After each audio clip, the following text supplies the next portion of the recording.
can't wait to get into this with you.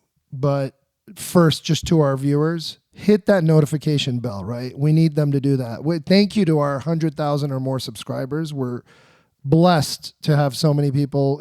To us, that's a huge number, right? Interested in what we're saying. And thank you for coming along on this journey. But hit that notification bell in YouTube so that you know when we post. And we're going to try to post more. That way you have more to watch and we can go on this journey together. And also, we're going to start paying more attention to the questions in the comment section. So if you have anything that you want to ask, we sometimes review that. Awesome. And we'll answer those questions. Yeah. Okay, back to Tyler Robinson. Yes, sir. Tyler Robinson was arraigned today in Utah, in Orem, Utah, for killing Charlie Kirk. They added several charges to him, and he was seen in front of a judge today, and it looks like he has another court hearing coming back on September 29. And they added the death penalty charges for aggravated murder. He was in a suicide prevention vest? That's normal for this kind of high-profile cases. Not only suicide prevention. How does that thing prevent suicide? It's a green kind of velvety, leathery, I guess, Velcro, I'm sure, chain-based vest of some kind. It's something that you just can't, wrinkle and put around your neck and hang yourself. It's just very hard. Okay. It doesn't really prevent you from trying to hurt yourself in any way, like physically, other than... I don't know, maybe. It's weird. It was weird. It's a weird visual, but... Yeah, well, they now he's going to be looking at that for a long time. He's looking at a lot of problems. That's the least of his problems right now. Oh, yeah. And, what's interesting, they caught him with so many things in his possession that I don't even know if there's going to be a defense in this case because he doesn't have self-defense, right? There's no worry about self-defense. He can't say he didn't intend to do it. And he can't say there's mistaken identity. He can't say there's lack of evidence because apparently he had a manifesto on his laptop that was found by his dad that was turned over. YMPKlaw.com. YMPK attorneys. Tell us about them, RJ. Yeah, YMPK has been around a long time. I've known them for many, many years. But they're on the cutting edge of legal lawsuits, meaning that they're doing new areas, such as what happens if you're sitting in a Lyft car or a Waymo car and you get T-boned and you get hurt. Can you make due on that? Can you collect on that? Let's check out their Instagram page. What do we see there? All right. So if you take a look, they have all of their recent settlements. One is a truck accident for $5 million. Another one is $1 million policy settlement. Another one is $14 million. Another one says $250,000, a recent settlement for a small case. They have a $75,000. 14,000. No. 14,000. Yeah. So they have a lot of different, settlements ranging from 14 to millions and millions of dollars. And there's a $5 million truck accident case they just settled recently. Another one over $1 million. There's a 400,000, 75,000, 95,000. These are just samples. They're just throwing what they have recently. They have so many more wins that they have no time to put on their website. Here's a disclaimer. What does it say, RJ? It says basically use your best judgment when picking a lawyer. Yes. So people out there, despite what we say, they are a sponsor. We love them personally, but still use your judgment, pick the right attorney for you. Yeah. Seems like there's been 3 to 4 instances of confessing too. There's been a group chat confession. There's been on Discord. There's been a actual text group chat they said, confession. The FBI said that, yeah. In addition to a Discord chat confession, in addition to a handwritten note hidden under the keyboard of the roommate. So this guy has confessed in every medium known to man. Yeah. Digitally, analog, also verbally to his parents. We literally have covered every frequency of communication that we have. He really confessed a lot. Now, is there going to be a defense team that's going to aggressively attack the evidence as hearsay, attack the confessions in any ways? Like maybe he currently has no legal defense at the moment, so they're waiting to obtain counsel for him. As of the time we record this, he just did the hearing, and then there was temporary counsel, if I saw it, correct me if I'm wrong, who was like a stand-in for that hearing, who said, I'm working with the state to secure counsel for defendant. I think on the 29th, there's another court appearance with actual counsel. So I don't know. Who's that defense lawyer going to be? How are they going to argue it? You seem not that hopeful. Well, I think what's going to happen is I already see it coming. There was a shooting in Parkland in 2018, and there were no defenses in that case. Nicholas Cruz was charged. What the defense did which was smart, and I think they'll do it in this case, they didn't argue liability. They said our client did it. So they pled they pled open to the court or pled guilty and then worried about the sentencing phase, focused more on that. In other words, don't give the prosecutor a hard time and say, look, we're not going to fight these charges. Just go easy on us with the death penalty. We're going to supply mitigating information to you, showing his past background so that we could avoid the death penalty, because that's all they could do at this point as far as I could see. Okay. It's really interesting that you say that. You're a professional criminal defense attorney. You're speaking after decades of experience. I know your experience well. You are giving a professional opinion here that it seems like pretty open and shut, given the evidence, given the video camera footage we have, the DNA evidence now linking him to some articles. Palm prints. But if it's interesting that on the web, though, conspiracy theories are spreading. There's about 100 different theories of how this is not really Tyler Robinson, that they are faking it, that he's a patsy. Sure, that's going to happen. They're pinning it on him. But we don't care about that. We speak facts on America. For sure. Yeah. But it's a pulse of what's happening in the culture, though. So we need to bring people on board. We need people who are listening to. If they're buying into some of the out there conspiracy theories, they need to kind of think hard, look at the facts that we're presenting, and try to come on board and get closer to what's really going on here. Because I'm with you. I mean, we watch this unfold in real time. We watch the evidence trail get picked up in real time. Everything from the murder weapon to the path he walked before and after, to the clothing change, to the confession to the parents, to the written note he left behind, of which I believe there's a picture. So apparently the roommate might have taken a picture of the note, but then the note was destroyed. Let me ask you this, by the way. No argument that Tyler Robinson seems to be guilty. Of course, proven guilty, innocent until then. And we have to say that on the show, just until so the show then knows.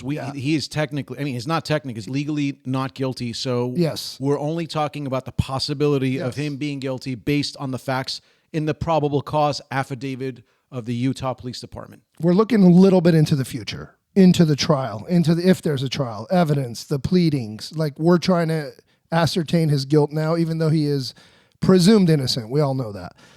But can we talk about the roommate for a sec? Is there culpability? It seems like there's currently no culpability. All the state officials, the governor of Utah has been on record multiple times saying that the roommate is extremely cooperative, very cooperative, super cooperative, whatever the words were he used. So no culpability, even after getting secret texts from Tyler or destroying the note that was handwritten or deleting a text message. Is there no culpability here, or are they just being nice to this person to get cooperation? It could be a combination of all the above. They could be nice to him or her, however he or she identifies himself. And so they could be nice to them because they want to get information initially. But that person also was afforded an attorney. They have to tell them they don't really have to tell them that they're under arrest. They have a right to an attorney if they're not under arrest. But I'm assuming at this point they're cooperating, or he's cooperating with the police because he hasn't done anything wrong. My understanding is that he received seems that way. He received text messages, and his text messages just seemed that he was surprised. The text messages, this Robinson, he was shocked. He seemed authentically shocked in the moment texting with Tyler. And Robinson's a complete moron. And I'm letting anybody know that's listening to this American Crime Podcast, you're stupid to think that if you delete text messages, they're gone. They're not gone. There's cache files. They stay there 30, 60 days, sometimes longer. There could be other ways of getting his messages. This guy's just a moron. He thinks that, but like James Bond, if he just deletes it, all of a sudden it's going to be gone forever. Beyond a moron, even though he's on paper pretty smart, like a 33, 36 ACT or whatever, very, very high scoring, 95th, 99th percentile, but kind of a moron still, because he texted the roommate, "I haven't left any evidence behind other than the gun." Cut to close-up footage in the stairwell. Another shot of him jumping off the roof and running. Cut to another shot in a neighborhood of him stumbling along. I mean, dude, you left. A palm print, a forearm impression, a shoe print. You left all the evidence, bro. All the evidence. Car scene coming in and exiting the school. It was. What did he not? DNA. What did he not leave? Yeah, it's surprising considering that the hardest part was shooting Charlie Kirk. The easy part was just making sure he had gloves on and making sure he didn't leave anything behind. So that to Both me, of which he did. To me, shooting from 2 football fields away, with the the bullet trajectory, the bullet drop, what they call bullet drop. The bullet actually drops. The wind pattern, that's the hardest part. It's surprising to me that he left all that stuff, that he left the gun there, he left his palm prints there, he didn't use a glove. That's surprising. But remember, on our last podcast, I called it. I said he was going to have a change of clothes, which he did, right? He had a change of clothes. He changed. What I got wrong was I thought he was going to do the Lee Harvey Oswald exit through the fire escape going down. What he really did was he jumped off, or he fell off the roof, which is a 2-story. He very skillfully lowered himself down with his arm strength and then as lower as he could be, and then he dropped to the grass. Right. He kind of limped along for a second. He might have sprained something, but he ran off pretty quickly after that. Yeah, and there the internet, some people are saying that he was limping when he was coming, he was going in. There's some confusion about the confusion isn't that he wasn't trying to deceive him. I think the gun was in his leg or somewhere because it's a long rifle. It was his grandfather's rifle, by the way. And on the rifle, and I'm no expert on firearms, although I'm a gun owner and I do appreciate the Second Amendment. I'm not an expert, so you guys should all Google this and double check it. From what I understood in a little bit of research I did about that rifle, it's an older rifle, maybe from World War I.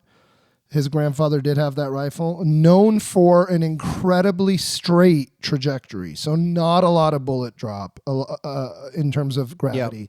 High velocity, relatively straight line trajectory of the projectile. So and it's helped with his accuracy from far away. And a $2,000 scope. He texted his boyfriend, girlfriend, or however you want to label currently it. Boyfriend, transitioning. Right. So I think we all can say he and boyfriend at the moment. He told this person that it was thanks, and my grandfather's gun still works thanks to the $2,000 scope. Wink, wink.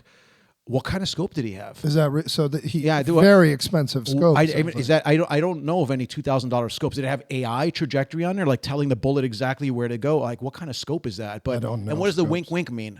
Does that mean that it's a special scope? Maybe I'm reading too much into it. But the point is that he planned and prepared everything. Apparently, he stood there 4 hours. This guy was there 4 hours waiting for the perfect time to shoot. Did you know that? No, I heard totally different news. The latest I heard is that he got, so we should fact check this. Yeah, okay. I heard he got there 8 minutes before. Okay, I'm wrong then. I'm sorry. Event, I thought it was or I read somewhere before noon or something like. He got there relatively short amount of time beforehand. And this is what I heard today. I thought he went earlier to scope the situation or check it out. We should check it. I don't know. I honestly don't know. There's a little bit of mixed facts out there still. But so currently it looks like, disregarding a host of theories on the internet, which say this goes very deep, this conspiracy, RJ, very deep, to multiple levels of planning and strategy and many, many people. But taking Occam's razor, backing up, just looking at what's in front of our eyes, seems like he just did this by himself. Seems like he was radicalized into somewhat of a pseudo-religious cult or way of thinking, which can happen online. In different circles, you can create this impression about somebody being the devil, like Charlie Kirk in this case, really, really demonizing someone to where a kid like this, who's kind of smart and cerebral, but also really stupid and inexperienced in life, young, impressionable, makes up his mind that this person is evil and should be killed. It's kind of a it's not logical. It's almost like a supernatural idea that he got. I don't know what it is. Well, I'll tell you what it is. It's indoctrination through echo chambers. Yeah. If I put you in an echo chamber, right, which is cult-like. So if you're watching TikTok all the time and they're saying Charlie Kirk is a bigot, Charlie Kirk is a misogynist, right, and without any fact checking or context checking, or maybe taking something that he said out of context. Dramatizing it, maybe adding some music, cutting it out of context. You know what? Tyler Robinson didn't kill Charlie Kirk. Social media did. Yeah, anti-social media did, and he fed into that. He was indoctrinated through echo chambers, and he started believing, drinking his own Kool-Aid, right? And that's what happened eventually, and that's the danger. I think that's what That's what the danger is, and I think that the authorities, without mentioning names, are saying that there's danger now with social media. It's become toxic to the point where people believing everything that they read, and it's causing people to be more reckless in their decision-making process. I see these young kids now; they're just getting very emotional. There's no more disagreeing. In the olden days, you remember we used to have debate clubs. You can't even debate anymore. If you debate a point that creates a threat to the perception of the other person, you could be in physical danger now. Right. That's the world we're in. You know, I'm sure many people have gone back and looked at Charlie's clips in these last few days, probably more than have ever before, I bet, because he is blowing up online. He gained 11 million followers, I heard. Blowing up. Yeah. I mean, and by the way, TPUSA is exploding. 29,000 people registered with Turning Point since his death. And did you see how powerful his wife's message was? Very good. She's a strong lady. I mean, but also in the position that she's been put in now, unwillingly. Is that true that she was there with her kids? Oh yeah, of course she was there. That's insane. She saw him get killed. Yeah, I don't know what she saw at that moment, but yeah, she was there. Just it's incredible. What was my point going to be? That the message goes on, and the killing the messenger doesn't kill the message. Yeah, right. The movement still goes on. He tried to kill the ideology, as I said. And, you know, this guy is so dumb. He actually spelled out why he killed him. Look at what he told his I remembered what I remember. Why did I do it? I had enough of this hatred. Some hate can't be negotiated out. If I'm able to grab my rifle unseen, I will have left no evidence. Going to attempt to retrieve it again. Hopefully they have moved on. I haven't seen anything about them finding it. Look how stupid I know, and he keeps rambling on about how he's watching, and there's one patrol car that's lingering. And yeah. And to the credit of the roommate, he's not really fully engaging, at least. He's not like, oh my God, I hope you get it and get away. He's shocked. He's shocked. He's like, what is this guy saying to me right now? And imagine being that lover. You're like, this guy really did this? And you're thinking, man, I don't know if he talks shit about Charlie Kirk. I'm guessing he might have, given his background and the culture he comes from.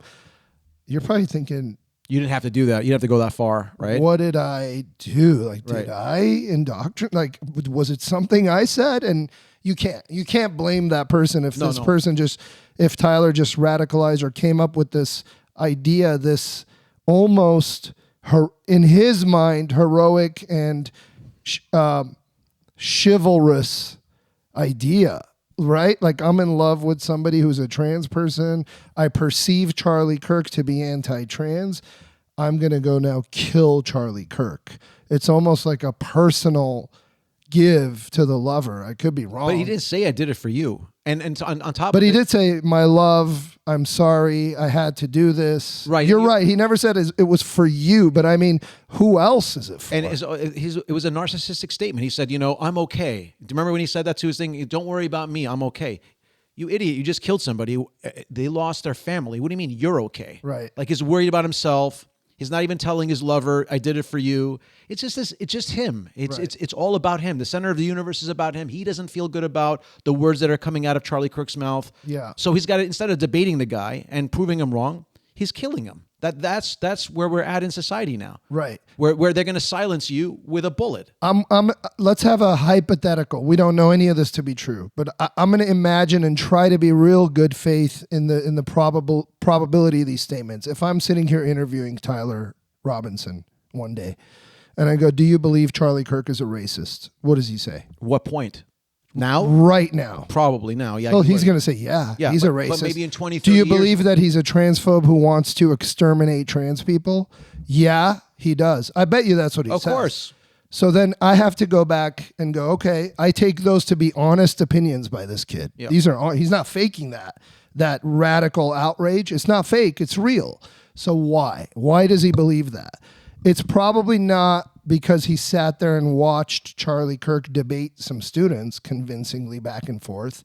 It's probably because he was in an echo chamber, like you said, and he heard other people continuously say, this guy's a racist, this guy's a transphobe, this guy hates trans people, he wants to eliminate them, or whatever other slurs that are out there about Charlie Kirk that it seems like are incorrect. What is that echo chamber, and how, I feel like we should ask better of all of our authorities. Whoever's out there opining about somebody else, if you're on Fox and you're talking about somebody on CNN or vice versa, maybe don't say they're Hitler, they're a fascist, they're a danger to this country, they're an actual racist that wants to kill so-and-so ethnic group, or they hate women, or they're transphobic. This is the echo chamber that would radicalize a 22-year-old kid like this, right? So what do we do about it? We educate. We let them know that you should listen to the entire context of a situation and not what TikTok is showing you. Do some research. Know the facts. Don't draw a conclusion. Don't get upset. America was founded on the idea of exchange, of public opinion. Our whole process of our democracy is about going in front of town squares, talking to the people. That's how we started. Our politicians need to be with us, need to talk to us at town halls. Mm-hmm. By doing this, you're creating a chilling effect. We need to educate everybody. It's okay to disagree. You could even hate your politician. Yeah. God knows I've hated my politicians, but I'm not going to go to their house. I'm not going to hurt their family. I'm not going to hurt anybody they know, because even if I have that mentality that I'm going to hurt them, you cut the head of the snake, there's going to be somebody else coming behind it. There's always somebody else. The message is still going to keep going. We need passionate disagreement. Passionate disagreement. Also, violence begets violence, and it doesn't create anything. It doesn't keep help. It in the words. Right. Keep it. If you're angry, express it with the words. Yeah. Use the angriest words you want. Yeah. You have every right to do that. The way I put it is that the words of Martin Luther King die when he was killed. Did the words of RFK die when he was killed? When JFK was killed, did the words he said die? Did their ideology die? No, it just grew stronger. People grew more passionate. There were more movements that grew out of that. In a sense, these are all martyrs. I mean, these are all people that are going and they're sacrificing their lives to better, or at least from their perception, better not only American society, but also the fabric of American society, which is family. Right. Right? Yeah. And I think it's important to have this fervent disagreements and these almost like extremely heated disagreements and debates about all these important issues involving race relations and trans and whatever all these issues are. These are real issues that college kids face, that all of us face in the society. It's interesting, just to pinpoint a moment, I was wondering, like, why would somebody like Tyler Robinson, again, putting words in his mouth, say, yeah, Charlie Kirk is a racist? Why? I look back and I go, okay, I've seen debates where Charlie Kirk has very aggressively debated an African-American student, right? Yeah. About what is the problem in race relations? What is the problem with quote unquote systemic racism? Why is the African-American community having a hard time in many ways? What I've perceived is that he's tried to point out problems. This is a problem. This is a problem. This could be resolved better.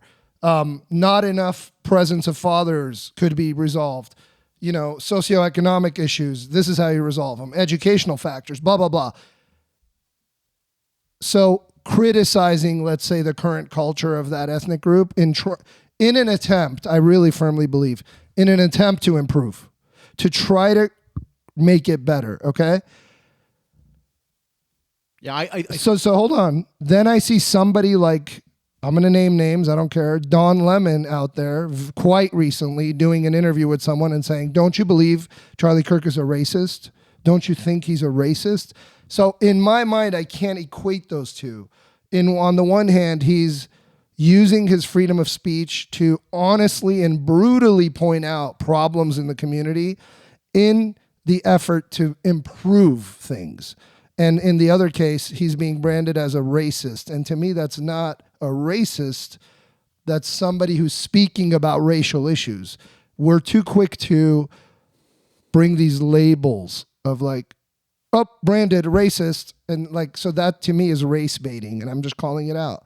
That's part of the reason somebody like Tyler gets radicalized, because people are irresponsible with these labels. Irresponsible because they look at a kid like Charlie who pointed out problems that are race related, and they said, you know what I'm going to do? Somebody like Don Lemon, I believe he race baits. I call it out because it's not good for the country. For his attempt to get ratings, he'll be like, I'm going to brand that kid a racist. I'm going to use the word racist a lot. It's heated. It's going to create engagement, traction, You know what I mean? It's going to grow my audience because outrage grows. I'm calling it out because that's what the echo chamber is that Tyler gets caught in. And he convinces himself, scratch that. They convince him, oh, this guy's a racist. Oh, this guy's a transphobe. Oh, this guy wants to exterminate so-and-so group. I should go kill him. I think that's the problem. Yeah. And now the guy's looking at terrorism charges and is looking at the death penalty because of that. And you know, what's interesting is the terrorism charges, they did the same thing with Luigi Mangione. Do you know what happened with Mangione? It happened today. Yeah. Do you know what happened with the terror charges? New York dropped it. That's right. But the federal government still could bring it. Yeah, they could do that with Tyler Robinson. The court could find. I don't think so. By the way, Utah's different. Utah's red, and Utah loves Charlie Kirk. Loves Charlie Kirk. That was the wrong place to kill Charlie Kirk. Big time. I mean, he's not going to win any trial in that jurisdiction. They're waiting to fry that guy. How could he win with all, as you pointed out, all the evidence stacked against him? Yeah, totally. So the terrorism charges are probably going to stick, even though Mangione gets a pass because in the blue state, this is a red state. They're not going to drop the terror charges. So he was charged a few hours ago. Yeah, as we sit here today. Yes. So he was charged, and I saw that was the Utah State prosecutor. Is that who it was?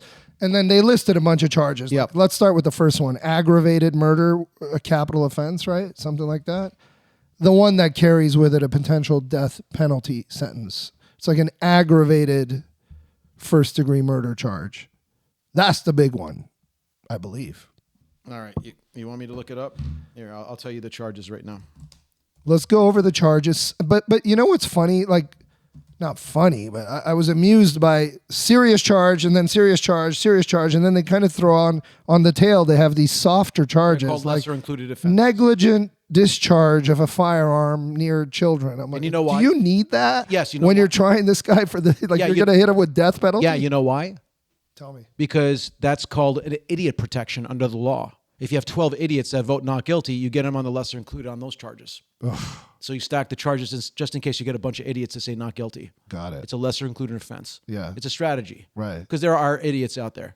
They might be, it's a conspiracy. Maybe, the Mossad killed him because Charlie Kirk was saying some bad things about Netanyahu. Oh, you're hearing that a lot. A couple of days before. Listen. And the way they was shot from far away, there's no way that guy could be just a regular kid. It's got to be military. He was just a patsy. So in case some idiot jurors start falling into that and start thinking that, they're throwing other charges to make them stick. Does that make sense? Oh, yeah. Okay. Out of the 100 conspiracy theories online, I think 51 of them have to do with Israel. Just like, there's a lot out there. Because of the timing, he was saying some things about. I don't want to get this show blocked through censorship. It will be. But let's just say there was political implications that he was saying weeks before he got killed. He was raising or elevating the heat in a kitchen. So when he got killed, they're like, aha. That's the connection. I mean, is that a coincidence or is that not a coincidence? That's what the internet is saying right now. And then now they're saying crazy, crazy things. God forbid if somebody scratches their armpit before Charlie Kirk gets hit. Oh, look at that guy. He's giving a signal to Mossad. That, up there. He's like, why is he scratching his arm? Why is he moving his, phone? Hey, by the way, why is that guy asking questions about trans mass murdering? What is the coincidence? Right after that, he said, what about shootings? And he gets shot. Right. So... Dude. That's why I'm telling the audience. I'm sorry to no. I'm telling the audience. Read the complaint. Everything has to be in a microcosm in court. Okay, right. It's a temple of justice where those things are verified. Everything on the internet is not verified. I can make anything up about who shot Charlie Kirk right now. And let's stick to the facts in court because the court is where everything gets flushed out, not in court of public opinion. Okay, and you're about to look at the charges, but side note real quick, and I'm not a security expert, and I don't think you need to be an expert to ask this question. Could we not just get a $50 drone from Best Buy anytime someone's going to do a public event like this? Fly it over every roof within 100 and 200 meters from here. I mean, they shoot real estate videos in our neighborhood all the time. There's drones always getting a beautiful aerial shot of the property. Could you please just fly a drone over every rooftop? You would have stopped the Butler assassination attempt.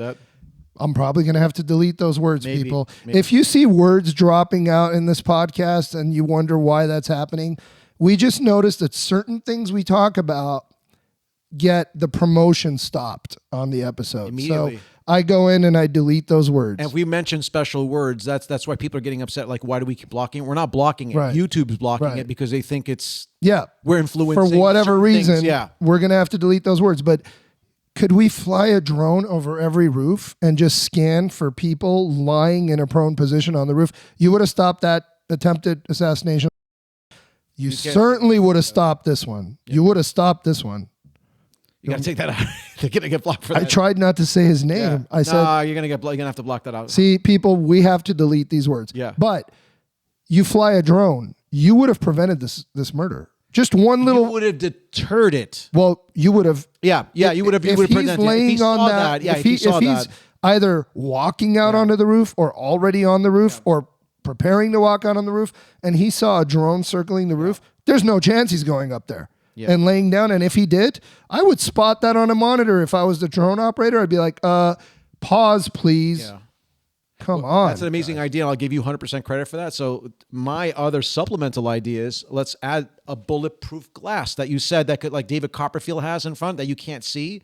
So you have two things. You have eyes in the air, and you also have protection on the ground. Yeah. Just in case that shot comes in. And what you're going to do is when you have those drones flying and the glass in front of the speaker, you're telling people, don't even think about it because you're not going to get it done. It deters it. Yeah, yeah. So you're asking me what the charges are. It makes it impossible. So what the charges are, he's actually being also charged with, one of the charges was firing a gun in the over a crowd with children in it. Apparently Utah has laws that says if you shoot a gun and there are children around, they're going to aggravate that. It's one of the states that have that. Every state should. They don't, though. It's surprising. Every state should. If you're firing in an empty alleyway at someone versus you're in a place with 3,000 kids.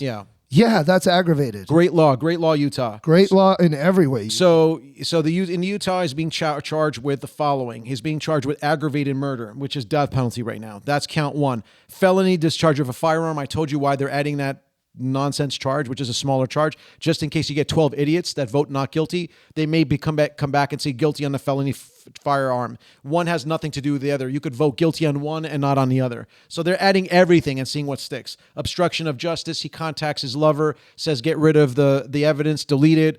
That's the obstruction. He says don't tell anybody, don't talk to anybody, lawyer up. That's also the obstruction of justice. How come no obstruction for the roommate there? Because at this point, there's no showing that the roommate intended to happen. This happened. And as far as the aiding and abetting, well, if the boyfriend did delete it, that would be after the fact. That would be an obstruction of justice. But they could undo that and they could give him immunity and say, listen, we know you did that. They probably did. But what we're going to do is we're going to give you full immunity. If you talk. Yeah, if you talk. Because this is so big. Does he have to testify? We don't care that you deleted. He might have to, yeah. Yeah. Yeah, that's part of the deal. That's part of the deal. We're not going to drop the charges unless you cooperate because they need his cooperation. The problem is they haven't charged him. It's called queen for a day. They make him queen for. Well, that's very fitting actually. Queen for a day because for the day you get a pass. You could say you killed whatever, you did whatever. They're not going to prosecute you, but they want cooperation. And part of that cooperation agreement is if you don't cooperate, we will prosecute you. So you're basically making a deal with the mafia. You're saying, okay, I pay you or I do what you want. If I don't, you kill me or you basically prosecute me in this case. It's interesting because Tyler wrote to the roommate, if the police talk to you, say nothing and get a lawyer. Yeah. It seems like the roommate did not do that. No. Did not take that advice. He wasn't a part of the game plan. You might say Tyler gave good advice in that instance, right? Yeah, actually, that was illegal good advice. Illegal because it's obstruction? Yes, of course. Just to say get a lawyer is obstruction? No, but deleting the messages are. Right, but not the getting a lawyer. But he said delete the lawyer and he delete the text messages and get a lawyer. You can't say that. But I'm super curious, just criminal procedure-wise. Yeah. If you're the officers that show up at this roommate's condo complex, I believe, and we think maybe owned by the roommate's parents, although I haven't verified that, even though he was estranged from the family. You show up there and you're interviewing this kid, right? And you're just like, hey, we want to talk to you. You're not really saying you're under arrest as a person of interest or we're detaining you or you're not doing that, right? As far as we know, he wasn't read Miranda. I'm sure he was. Really? Yeah, because you think they said you have the right to remain silent, and then he went on to give them all the details and the Discord screen They grabs? typically do because if you're not free to leave, if I come and talk to you and you're even in your own house, if I have 3 cops that come and talk to you, but you feel because of the pressure you need to talk to them. But that's what I'm saying. That could be deemed to be detained. Constructive detainment means it's like if you're playing basketball on the court, right? And 3 cops come and they surround you. Are you free to go in that situation? So I'm thinking, so you're I not. could be wrong. Yeah. I could be wrong. Yeah. But if I put myself in that kid's situation, again, trying to use probabilistic imaginatory thinking here, and 3 cops come in and they surround me and I do feel pressured. That's the team. And I remember that Tyler said, hey, don't talk and get a lawyer. I guarantee you, can't guarantee, but as far as as much as possible, that kid would have said in that instance, hey guys, I'm not comfortable with this. I need an attorney.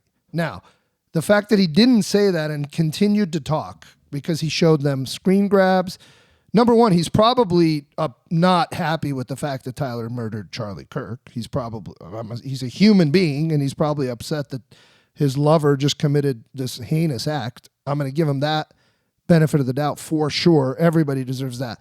I'm thinking, I could be wrong, maybe they didn't come in and surround him like that. Maybe they used this much more sweet, invited, like maybe they came in and said, listen, you don't have to talk to us at all. And if you ask us to leave, we'll leave. We're not charging you with anything. We don't think you were involved. But this is an incredibly heinous act, and we want will you help us? Like, will you help us? Can we sit down? Can we come in? It's like inviting vampires in almost. Like I'm assuming he invited him in. Like, and they used this kind of like kind gestures and sweet words to kind of be like, hey, not to get him to the point where he's going to clam up, lawyer up, and then they can't get the details that they need, which they got. They got the note. He disclosed that. They got the text messages. They saw the Discord screen grabs. Other details this roommate freely seemingly gave up. Did they trick him into it? Did they sweet talk him? You know what I mean? Did they... I'm guessing here. Well, first of all, let me correct myself. So I said before, when the cops come and you're playing basketball and they surround you, you're not in custody.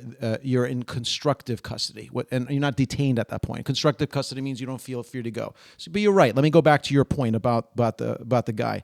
They probably did. There's 2 ways you can interrogate somebody. One is by showing up at the house. Okay, you knock on the door. The other one is through a phone. You call and say, hey, can I talk to you? The other one is what you said, an invitation. They may have done that. Those are the 3 options. An invitation is, why don't you come? But even when they were at the house because they saw screen grabs. I'm assuming they were at the house. I doubt that was done via email. But they had to be at the house. But even if you come, they still read Miranda as a precaution because they want you to know at any point in time you could leave. You're free to leave. You don't have to answer our questions. So they want to make sure they do that because a lawyer like myself is going to say, hey, listen, you didn't read the Miranda. My client felt pressured.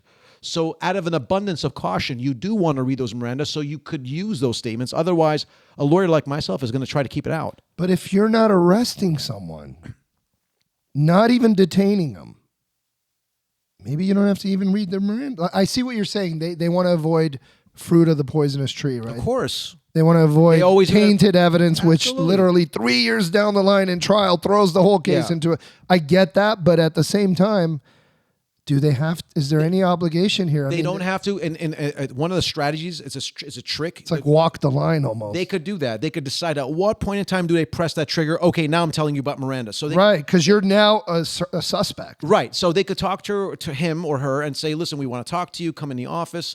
And then when they gauge it and they feel like they're giving incriminating evidence, they could turn to each other, the cops, and say, okay, we should give them Miranda rights because we want to keep this, right? And at this point, the more incriminating information you ask, a lawyer like myself could say, wait a second, my client felt pressured. She was at the police station and another problem is maybe the person didn't feel pressured initially, the first 5 minutes, but later on that could change. You could actually withdraw consent. You could actually withdraw your voluntary position to talk to them.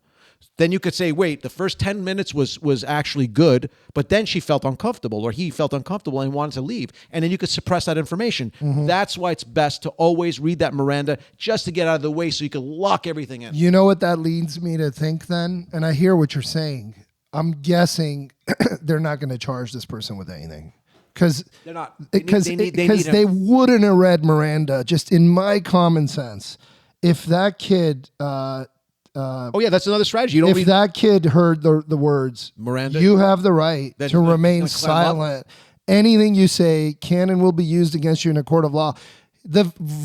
Tyler's words would have echoed in his head, and he would have been like, I need a lawyer. I can't talk to you. You would think that, but you know what? A lot of people in that position think to themselves, I didn't do anything wrong. I'm going to talk to the cops. Maybe. I'm going to talk to the cops. I want to be done with this. And plus, on top of it, the person that texted Charlie Kirk was like, why'd you do that? It seemed like this person didn't want that to happen. Agreed that this person was on, Twiggs was probably on the right side of the law. And furthermore, the FBI that gave the conference today, and the Utah state governor with the prosecutors said he's fully complying. It sounded like they're surprised. Keep saying that. Yeah, they keep saying it. So he's giving a treasure trove of information. He is, apparently. This is why I'm saying I think they probably took that other strategy of, instead of reading Miranda, this is all conjecture, but I don't know, I just kind of feel it. Instead of reading Miranda, they probably just went, we're going to be nice. We're not going to charge this person. So who cares about any fruit of the poisonous tree issue with evidence? They could do that too. Yeah, give us everything you got on Tyler. Yeah, everything. What did he eat last night? Everything. Right. So I don't know. Very interesting. So it feels like, in talking to you more and more, Twiggs is probably off the hook, and that's the roommate. I forget the first name. He changed. Okay. Luna is the new first name. Okay. When he transitions, let's just call him Twiggs. Mr. Twiggs currently heading towards being Mrs. Let's just call him Twiggs. Miss Twiggs. Let's just be neutral about Twiggs it. Twiggs, so we don't get hate mail. Feels like Twiggs is out of the hot seat. I don't think the Twiggs is in the hot seat at all, because they need Twiggs. Twiggs is going to give a lot of really good information to put this guy on the death seat. And on that point, just a little social commentary is like, we should all be careful. And everybody who's commenting on this out in the public, on the news channels, on streamers, I think like the trans community is at risk of being unfairly blamed here. So everybody be careful. Like, it's so easy to do this caricature and say this is a trans related shooting. I mean, Charlie Kirk was talking about that the moment that he was killed. That's right. But it seems like it's not. It's like, unless you're going to say Tyler Robinson is trans, we don't have any evidence of that. He's obsessed maybe with a trans person. He's living with one and romantically involved. But it'd be horrible to blame that entire community for this. It just seems like that would be unfair. Politicians need to politicize things. Mm-hmm. But again, that's the similar to race baiting that I call out Don Lemon for. No one should do that either on the political right with trans baiting, if you want to call it that. This is all baiting each other to go to war over these identity groups. We all have to stop. We got to stop doing that. I agree, but unfortunately, that old adage in politics, crisis breeds opportunity. So they're trying to use this crisis to pass laws. Now, they're trying to pass laws against trans-identified individuals having guns. They're actually trying to pass laws against that. So, because they're claiming that you have dysphoria, gender dysphoria, and people with gender dysphoria shouldn't be eligible to have guns. So now they're creating this situation, this political climate, where they're trying to use this to get their way with legislation, essentially. That's interesting. And we see this sort of culture war then leaking into the legal war. That's danger. We should be careful about that. And I want to call out people on the right side of the spectrum for a sec, which is that everybody was up in arms. That's a bad choice of words. Everybody was outraged when politicians from the left side of the spectrum were involved with cancel culture and shutting people down, censorship. Elon had to come in and buy Twitter to save freedom of speech. We all know this. So I'm not agreeing or disagreeing with you. I'm listening to you. Okay? I'm just saying, and I'm not necessarily saying what these are Tony Petrosin's opinions. Yeah, social commentary that I think everybody can see that from the left side of the spectrum, a lot of pressure came onto speech, like censorship, cancel culture, people getting fired, even laws being passed, trying to shut down the words hate speech. I want to be very careful with. Everybody should be careful with this. Sure. Under the law, as far as I understand, I could be wrong. I should go double check this. Correct me if I'm wrong. There's not really a category of hate speech that's banned. It's the First Amendment allows free speech, and then there are exceptions. And I believe we have all the exceptions we need. We don't need more exceptions. So when anybody from the left side was talking about hate speech, and if you say this about COVID or this about trans or this about gay or this about white, it's hate speech and we should clamp. No, the First Amendment allows you to speak, and we don't need this extra category. And all I'm saying is that battle was won. I think free speech prevailed. And so we all got to breathe a little bit of sigh of relief, like we could speak more freely and not be labeled. However, now the other side of the aisle is doing this. People on the right side of the spectrum want to now ban statements about Charlie Kirk. They want to go prosecute people who are celebrating Charlie Kirk's death. I don't think anyone should celebrate. It's incredibly disrespectful and heinous to do that. However, you legally have the right to do that. It's a free speech thing. You legally do have the right to make any statements you want. As long as you're not inciting actual violence and riots, you're not screaming fire in a movie theater and causing a stampede of people to get hurt. You're not turning those words into actual physical injury. You're not defaming someone or calling out their business reputation that causes them financial harm. We already have all the exceptions that we need to free speech. It's already been there. We don't need a new one. The left should not create a vague, ambiguous category called hate speech that they try to ban, and the right should also not do that. That's all I'm saying. And I see that happening now. It's crazy to me.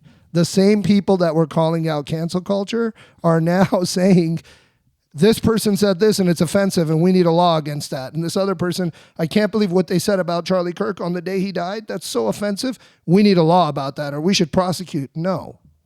They have the right to say what they want. Let the market of ideas decide that's what Charlie Kirk would want. Do you see this as a watershed moment? Yes. Do you see this almost, 100%? Do you see this almost like a George Floyd situation where the whole world changed? You know, I hope. Or 9/11. Do you see this as big as like a 9/11 shock where I'm not saying it's on the same category, but the changing of the country changed. Yes, I feel like it's never going to be the same. I feel like the George Floyd situation changed the country for the worst.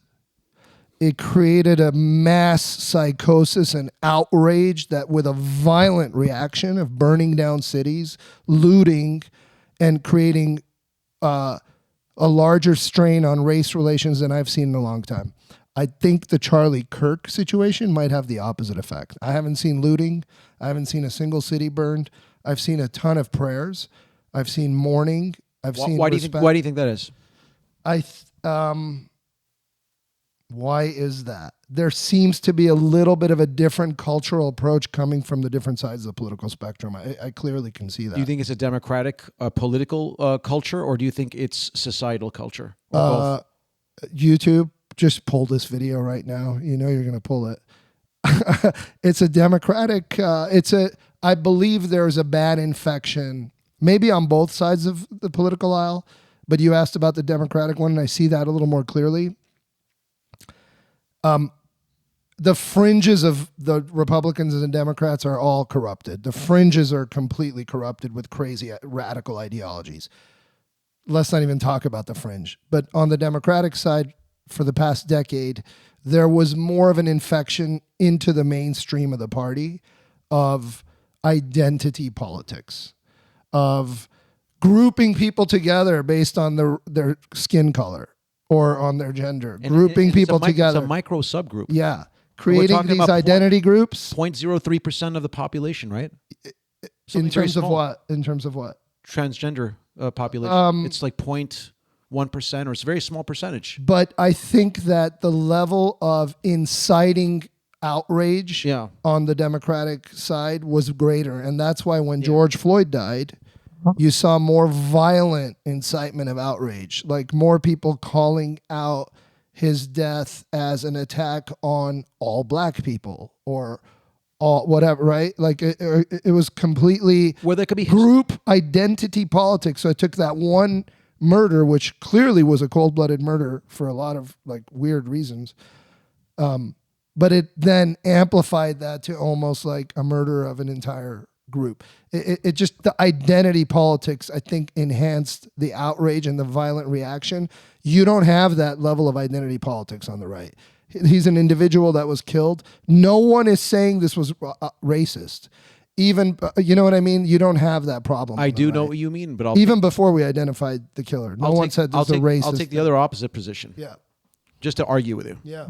Please. I'm happy to be wrong. I think the other side, and I don't believe this, the other side would say, well, we got built up history where we've been screwed. So when George Floyd came down, we were just sick of it. Mm-hmm. I mean, so you know, what African Americans have endured for 400 years of slavery and the setbacks and the Jim Crow laws, that was a culmination. I think it's different to analyze it that way. Yeah. In that perspective. So the outrage, it's like I would say it's like a soda can. I think this soda can was much more shaken for a longer period of time with George Floyd than it is, in my opinion, with other political activists. I think it's a good point. I think it's a fair point. Your point is taken. I don't even think it contradicts what I'm saying, and maybe works with it, because you're saying that the African American experience in this country has been tragic and has caused so many problems for that community that are ongoing. Right. That echo from the past, and we agree about that. Years, yeah. So that identity as an African American, you know, but I mean, it aggravated that one singular murder on the street. Not only because of that, because you saw a guy's knee on another guy's neck, and that was very, very chilling to see that. Yeah, but this is chilling too. This is a high power rifle putting a projectile through the guy's corroded artery, snapping his spine. It's horrible. I'm not snapping his spine. I'm not taking any on camera in front of his children and wife. Horrible, but horrible. You know what I mean? In terms of like terrible. They're both terrible. I can't say both are viscerally. Yeah, you can't say like that's more terrible, or they're both terrible for different reasons. Yeah, one's quick, one's horribly long. I'm only as a defense attorney trying to defend the other side of the argument, which again, I'm not on one side or another, but I am assuming the other side would say, hey, listen, we got a lot going on in our history that just boiled up at that point. Yeah. You know, Charlie Kirk, you know, it's not, in their opinion, it wouldn't be the same culmination. Mm-hmm. It's terrible what happened from a different perspective. His wife was there. Apparently his kids were there. Terrible. It happened in front of 3,000 people on top of it. So 3,000 people were traumatized. I agree. The country was traumatized. There's the race part of that. You have to heavy. A little bit. You have to heavy. A heavy effect in terms of the racial makeup of that case. Also, on the left, you have less religion. You have less Christianity and Judeo-Christian values. It's just you have a little bit more atheism. And I do believe, and I'm not a strictly religious person and by any sense of the word. I do respect it as an institution. I value what it does for society. The absence of it is evident. On the left, the absence of religion, what it clearly does is it allows a vacuum for other ideas to take religious fervor. So ideas about gender, ideas about race, ideas about identity, they become religious. In other words, you cannot question them. If you question them, you're wrong. You have to be hurt. See what I'm saying? So whereas on the right, you don't have the lack of religion. You have an extreme religion. You have a lot of permeation of Judeo-Christian values, Christianity mostly. And it kind of fills those gaps, right? It gives people structure for these kind of moments.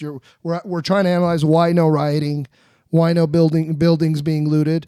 The religion has a heavy effect on the right. People know what to do when a tragedy like this happens. When they have religion, they plug into religion. So you get a lot of vigils across Utah and across all states, a lot of prayers, a lot of mourning, a lot of religious ceremonies instead of the looting and the rioting. When you don't have religion, you kind of don't have a structure to plug into when something like George Floyd happens. You got BLM, or you got other kind of pseudo-religious organizations that are trying to fill in that gap. And so that's why you get the riots. Well, I think you get the riots because the dynamic is completely different. With Charlie Kirk, you get a white citizen shooting another white citizen. We didn't know that. Okay, but with George Floyd, you get a cop who we as society go-to call when we need help. So you had to help the government killing us. Yeah, that's true. There's a huge difference. Yeah, you're looking up at this guy who's supposed to protect me, but Right. he's got his knee on my neck, snapping my neck. To me, it's much worse. So it's more offensive to the citizenry? It's much more offensive. Absolutely. That's what the writing was about. It's not only did he kill him, he spit on him, he insulted him while he's killing him, essentially. The proverbial spit to the face while you're kneeing him in the neck. I agree that Charlie Kirk is just some crazy kid, shooting Charlie Kirk. Terrible. Don't get me wrong. I hope he gets a death penalty. But the reason why there's outrage is because you got a cop that's doing this. If it was a regular guy at a bar, right, and that was going on, George Floyd wouldn't have been a national, it would have been all over the news. If it was just It's a good point. The uniform, he represents the government. That's he right. represents the man. He who? represents That's right. the authorities. Amazing point. I totally agree with that. And it creates more of a outrage. Hey, these are the people that we pay to protect us. Yeah. What the F So are that's you why doing? there's more outrage. That's why when I see in the news, the right, we do vigils, but they burn cities. Well, think about why they're burning cities. I'm not for burning cities. I don't agree with the violence, but they're really upset because it's the government that's killing them. It's not regular people that's killing them. Look, I'm with you, and the government is sort of an authority figure. Right. It's a powerful force. Yeah. If we flip it and it's not exactly the same, you could argue that people who are very right-minded politically should be outraged by this murder of Charlie Kirk. And I don't want people to be outraged. I don't want to bait people into being outraged. Charlie Kirk wouldn't want that. He wouldn't. No. But I'm just playing devil's advocate on this point. Is like they could say, no, this was a public execution and it came from the political left. It came from indoctrination of these ideas on the left. These false ideas of fascism and of authoritarianism, okay? These ideas do spread on the left. So again, this is not the equivalent of a cop in a suit killing somebody, a cop in a uniform. However, people on the right could be equally outraged. They have every right to be and say, hey man, this is a public execution. And somebody out there created the echo chamber where this kid was radicalized, almost religiously radicalized, to view Charlie Kirk as, get this, Hitler himself. You're going to have that with social media. Some people think that we never landed on the moon. If you watch TikTok enough, they'll convince you we never went to the moon. So, anti-social media.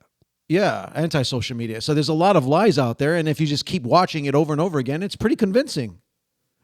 So what you have to do is you have to educate the masses, not believe in everything that you see in social media. Do a quick search. Just try to find 4 or 5 links that verify that. Just when we go to law school, you're told to verify as much as you can so you have more confidence. Don't just believe one little 30-second clip that you see on TikTok. Do some research on it. Right. Verify whether this is true or not. Right. So that's the problem. These kids are not educated. Their emotional intelligence is very low. I don't care that he had 36 ACT. He is intellectually, emotionally deficient in my opinion. It's true. I know kids who have told me of, I'd say 11th graders I've spoken to about this. I've spoken to a couple 9th graders about this. The 11th graders said that a lot of people in his class were very anti Charlie Kirk, and some of them even posted messages on anti-social media. Is this California? You're talking about Los Angeles? I don't even want to say where. I could believe it's in California. I don't even want to say where, but there are certain kids in 11th grade that are even posting celebratory messages about this death. Because they don't know. And I said, what is it that they believe about him? Right. And they said that I heard, he was against civil rights. And he was against the Civil Rights Act of 1964. I was like, let's do a quick Google search. Let's debunk this with a little chat GPT. Tony, you're missing the point. Even if that's true, you don't kill a person. 100%. I would have We're not even arguing about I wouldn't even argue with me. Let's just say he said all this horrible even if things. he is against all of that. So everybody that says a horrible thing, we're going to put a bullet in his neck? Is that totally agree with you. Nobody. I don't want to litigate the essence of what he said, whether it was right or wrong, because it doesn't matter. He has a right to say anything. Yeah. I'm just giving some context on why. Why are some young people, by the way, I think a great majority of them are huge fans of Charlie Kirk. A lot of them seem, you could just look at the outcome of the election. He majorly swayed the youth vote towards the Republicans. That's just a fact. I read a lot that he had a major influence. However, some are really against him. I would just say you have every right to be against him. You have every right to speak out against him and even post ugly things on social media, but be careful. Protect your own reputation, young people, moving forward. Be careful what you post. It might come back to haunt you. You know what I mean? Like, really don't put stuff out there that are in bad taste. Maybe you hate this guy for the wrong reasons. Question your hate. Question it. Go back and really deeply dive into his videos and be like, was I right? Is he a fascist? Or is the guy who put a bullet in his neck the fascist? We're going to find out. What happens now to Tyler? Robinson. He's waiting for counsel. He's, again, shows up in court October 29. What is he, just in some kind of suicide watch until then? Yeah, he'll probably be in suicide watch, and his lawyers will be filing 1 million different documents, just like they did with the Brian Koberger case, so they could preserve his appellate rights. So that if he does get the death penalty, they have all these motions to say, well, you denied this, we're going to appeal this. We deny this, we appeal that. So is there going to be a trial here? An actual did he do it trial? No, I don't think so. I'd be surprised. I don't think it's going to be I think he's going to plead guilty and they're just going to go straight to the death penalty phase, like Nicholas Cruz in the Parkland shooting in 2018. Why is it that we haven't seen him plead guilty yet? Because he's unrepresented currently? Because procedurally, you always, as a lawyer, want to say not guilty so you could fight. Because once you plead guilty, there's no more fight. So you lose jurisdiction to filing the motions that you want to file when you plead guilty. So even if your client is on video shooting and killing somebody, you say it's not him, not guilty. You file your motions and you negotiate. You want to keep that negotiating power. So it's some chips to negotiate with. Absolutely. It's just leverage. Yes. A little bit of leverage you have, which is I'm not pleading guilty. Very little leverage that you don't want to give up. Right. So currently he hasn't pleaded. He pled not guilty today. Oh, I didn't see that. Well, how is he going to get to pretrial without pleading not guilty? How interesting. I have no idea. I just saw that they put him, I watched the whole thing. I mean, he didn't say it from his mouth. His lawyer said it for him. He interpolated not guilty. He's not fully represented yet by counsel. Which is weird. You might be right. Hold on. I think they're waiting for actual counsel. No, but I think they arraigned him. They charged. So they read all his charges. So they can't. They continue the arraignment. No, they continue the preliminary hearing. It was a preliminary hearing. I watched it from front to back. They read out his charges. The only words he spoke that I saw were his name when they asked him. Yeah, he was. It looks like Charlie Kirk was arraigned. No, like he was Tyler Robinson. What did I say? Charlie Kirk. Oh, sorry. So yeah, he made his first court appearance. So that's interesting. Was it an arraignment official? Let me just see. Hold on. It's a first court appearance.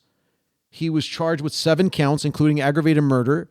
The other ones were violent offense in the presence of a child. Great law, Utah, like I said, tampering with the witnesses. And it looks like, it's unclear if he was arraigned, but I'm pretty confident he was arraigned because they set it for preliminary hearing. You can't set it for preliminary hearing if you're not arraigned. So you think he entered a plea of not guilty? Yes. Yeah, here it goes. Arraignment for accused Charlie Kirk. So it says Tyler Robinson to be arraigned at 5 p.m. So it looks like he was arraigned. I just never heard him say that. Maybe he put it in documents. Because sometimes the lawyer does it. It'll sound like this. Mr. Tyler Robinson, you're being accused of X, Y, and Z. Do you understand the charges? And then the lawyer will step in. Your Honor, on behalf of the defendant, yes, we want to waive formal reading and complaint, enter a plea of not guilty, and then set it for preliminary hearing. That could have happened. I was listening to it too. It was very really low on the voice. So it's possible they said it and we didn't hear it. But I know for sure he was arraigned because they set it for a preliminary hearing, which for American Crime Podcast, our audience, a preliminary hearing is to determine whether or not there's enough to go to trial. Essentially what's called a probable cause hearing. It's to determine whether Tyler Robinson was legally arrested. That's it. So procedurally, what happens next?